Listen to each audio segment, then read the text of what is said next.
Jumpa kembali dengan saya, Bu Nike, dalam pelajaran Bahasa Indonesia kelas 7. Bagaimana kabar kalian hari ini? Semoga tetap sehat dan selalu semangat. Silahkan kalian persiapkan buku catatan, alat tulis, dan juga buku paket Bahasa Indonesia kelas 7. Selamat mengikuti pembelajaran. Anak-anak, hari ini kita akan mempelajari tentang struktur dan kebahasaan teks prosedur. Struktur teks prosedur. Struktur teks prosedur cara membuat. 1. Judul. Bagian ini menyebutkan apa yang akan dibuat. 2. Tujuan.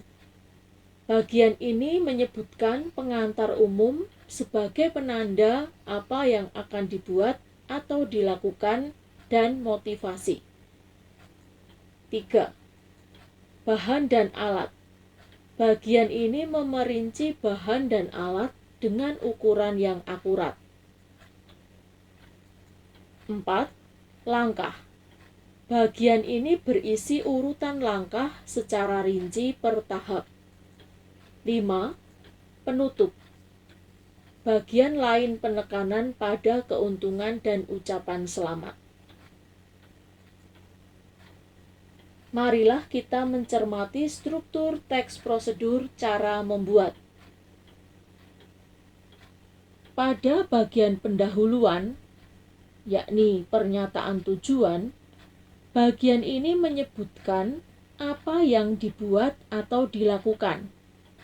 Pada bagian ini, penulis mencoba menangkap minat pembaca pada produk atau kegiatan yang akan dibuat panduannya dengan menggunakan pilihan kata yang mampu menarik perhatian dan menghindari ungkapan negatif seperti susah dilaksanakan atau akan memakan banyak waktu. Pilihan kata yang dapat menarik perhatian dicontohkan sebagai berikut. Mudah dibuat atau dilakukan, cepat dibuat, bermanfaat, indah, murah, lezat, bergizi, ini untuk makanan, banyak hal yang menyenangkan, menyehatkan, memuaskan. Selanjutnya adalah bahan dan alat. Teks prosedur cara membuat sesuatu memerlukan alat dan bahan. Misalnya, resep makanan, membuat hiasan, atau membuat yang lainnya. Alat dan bahan dirinci sampai ukuran yang akurat, karena untuk menghasilkan produk yang baik. 400 gram nasi merah, 200 gram singkong, cuci, potong dadu. Di dalam bahan dan alat, memerinci bahan dan alat dengan ukuran yang akurat.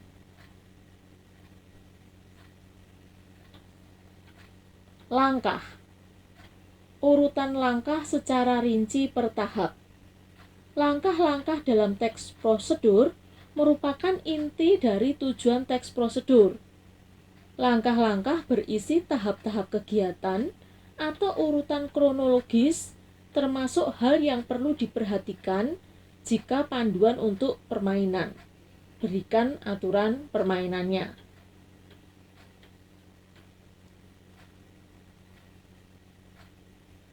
Bentuk penyajian langkah. Langkah dalam teks prosedur bisa disajikan dalam dua bentuk. Yang pertama, dalam bentuk uraian paragraf menggunakan kata pertama, titik-titik, kedua, titik-titik, ketiga, titik-titik, dan seterusnya. B. Dalam bentuk penomoran pada setiap langkah dengan urutan ke bawah.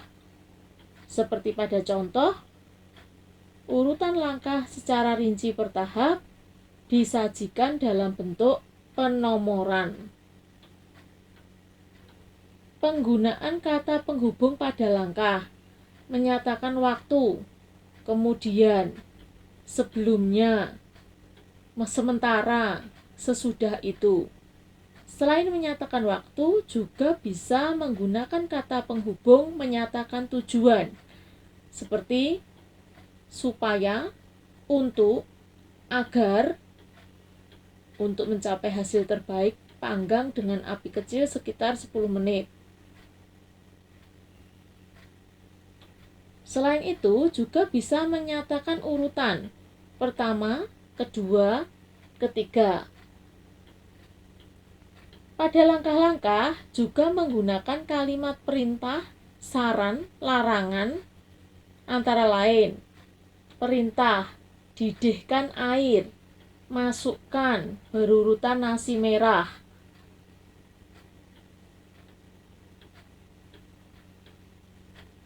Selain itu, juga bisa menggunakan kalimat perintah dengan penanda kata hindari, jangan lakukan, dan kata tidak.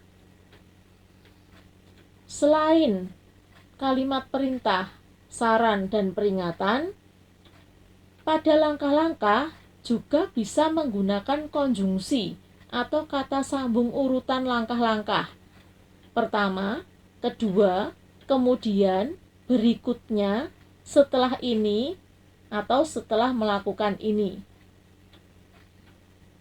Dalam langkah-langkah terdapat juga kalimat memberi batasan dengan menggunakan konjungsi sampai, hingga, dengan diaduk terus. Selain itu, juga terdapat pelesapan karena banyak hal yang sama, sehingga terlalu banyak kalau tidak kita lesapkan. Penutup. Pada penutup, merujuk kembali ke hal-hal pokok yang disebutkan dalam pendahuluan dengan kata yang lain atau sinonim, atau ucapan selamat untuk memotivasi orang supaya melakukan petunjuk tersebut. Ucapan selamat menikmati keindahan, kenyamanan, kelezatan hasil kegiatan yang dilakukan.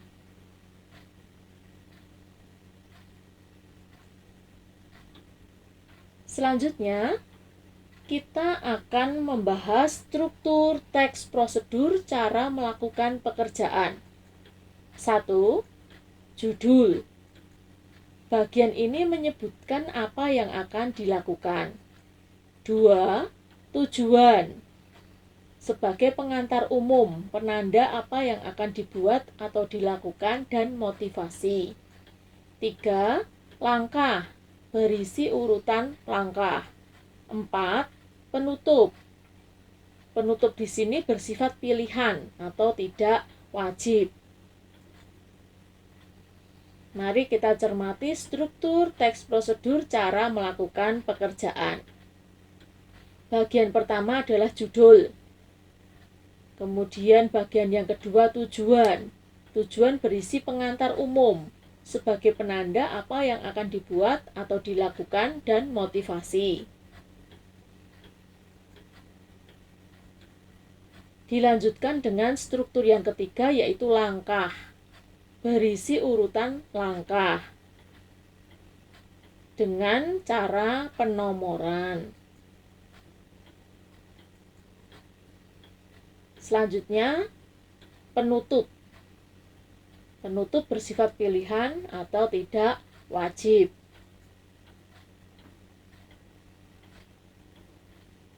Anak-anak, marilah sekarang kita membahas kebahasaan teks prosedur.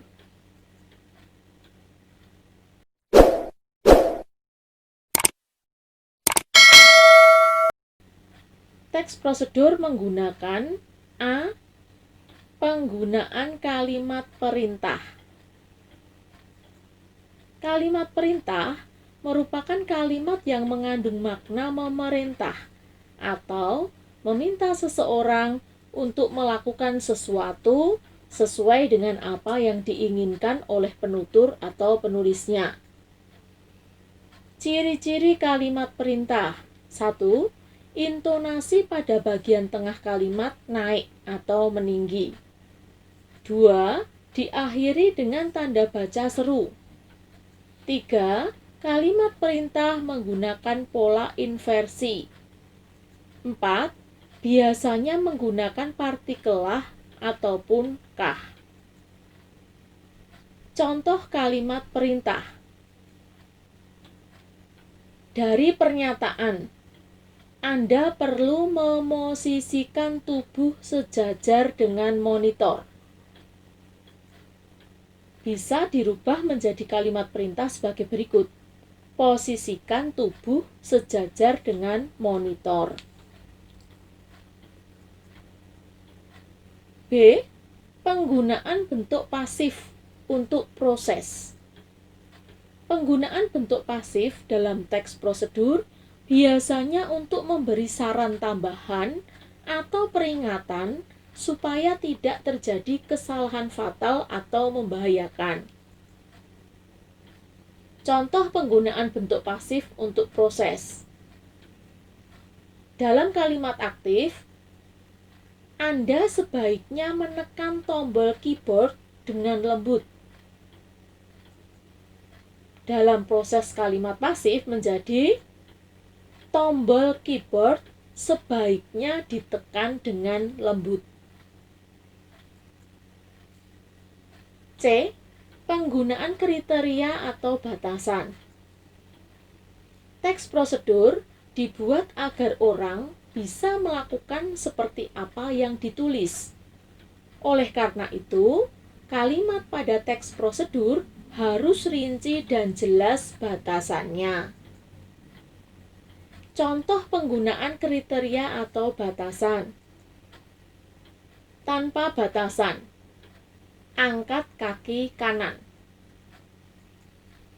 Dengan batasan, angkat kaki kanan setinggi lutut. Jadi, ada batasan kaki kanan diangkat setinggi apa? Yakni, angkat kaki kanan setinggi lutut. Langkahkan kaki kanan 2 kali dan pada hitungan 4 bertepuk tangan. Goreng hingga kecoklatan. Masukkan santan setelah daging empuk. Letakkan monitor sejajar dengan mata. Gunting serong membentuk segitiga sama kaki. Belah menjadi 3 bagian sama besar. Nah, itulah tadi anak-anak contoh-contoh kalimat dengan batasan. D. Penggunaan kata keterangan cara, keterangan alat, dan keterangan tujuan pada teks prosedur. Adverbia atau kata keterangan adalah kelas kata yang memberikan keterangan kepada kata lain seperti verba atau kata kerja atau adjektiva, yakni kata sifat. Adverbia yang banyak digunakan pada teks prosedur adalah keterangan cara, keterangan alat, dan keterangan tujuan. Keterangan cara. Adverbial ini menambah keterangan cara pada kegiatan atau peristiwa yang terjadi. Keterangan cara ditandai dengan kata dengan dan secara. Contoh kalimat keterangan cara. Bungkuslah adonan dengan rapat. Kata dengan adalah penunjuk keterangan cara. Bunyikan secara serentak semua gendang. Kata secara adalah kata penunjuk keterangan cara. Keterangan alat. Adverbial ini menjelaskan alat yang digunakan pada sebuah kegiatan atau peristiwa. Misalnya dengan, menggunakan, atau dengan menggunakan. Contoh kalimat menggunakan adverbial keterangan alat. Penjahit itu membuat baju dengan alat jahit. Kata alat jahit merupakan ciri keterangan alat. Para perajin membatik menggunakan canting. Kata canting merujuk pada keterangan alat. Keterangan tujuan. Adverbial ini menambahkan informasi tujuan pada kalimat. Misalnya, untuk, supaya, dan agar. Contoh dalam kalimat. Malam jangan terlalu panas agar tidak merusak kain. Keterangan derajat atau kuantitas. Kata ini menambahkan keterangan kuantitas pada sebuah kalimat yang disertainya. Contoh, setelah dicelup, angkat kain secepatnya.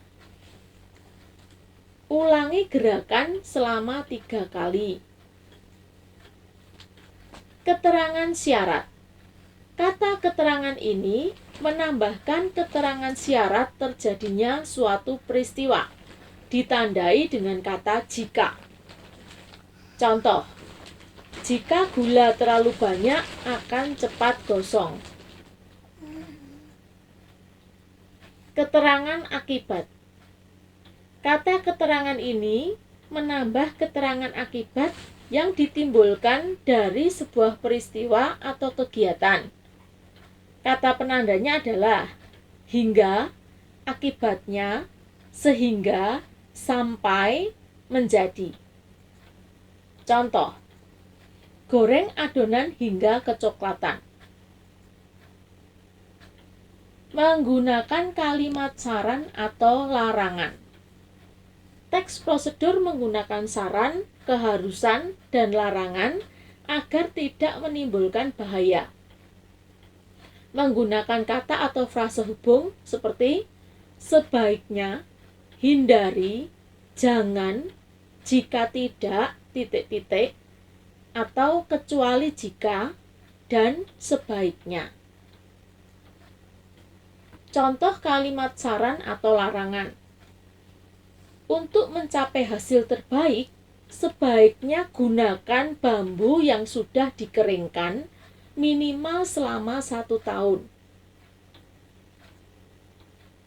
Ingat, jangan lakukan gerakan secara cepat.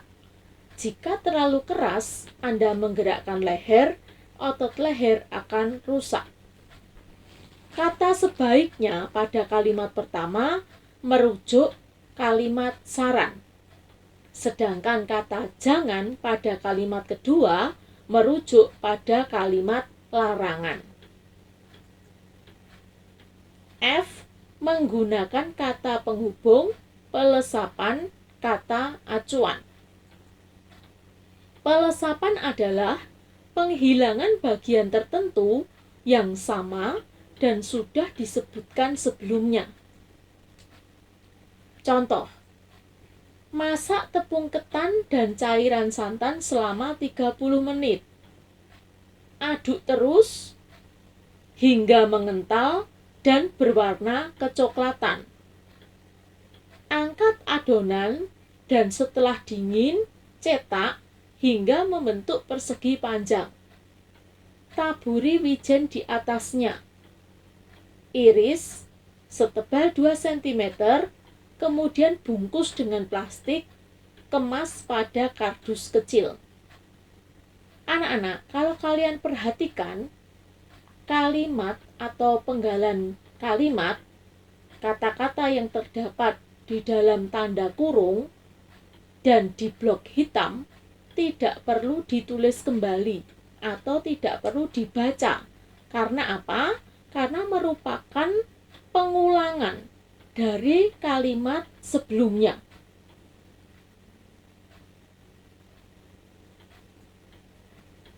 G. Penggunaan akhiran i dan akhiran kan pada teks prosedur. Akhiran i dipakai jika objek dalam kalimat tidak bergerak. Akhirankan dipakai jika objek bergerak. Contoh penggunaan akhiran i dan akhirankan pada kalimat dalam teks prosedur. Lumuri loyang dengan mentega. Lumurkan mentega pada loyang. Penggunaan akhiran i pada kalimat taburi roti yang sudah masak dengan keju parut. Ketika menggunakan akhirankan, kalimat tersebut akan menjadi taburkan keju parut pada roti yang sudah matang. Akhiran i pada kalimat lumuri loyang dengan mentega menjadi lumurkan mentega pada loyang pada saat menggunakan akhiran kan.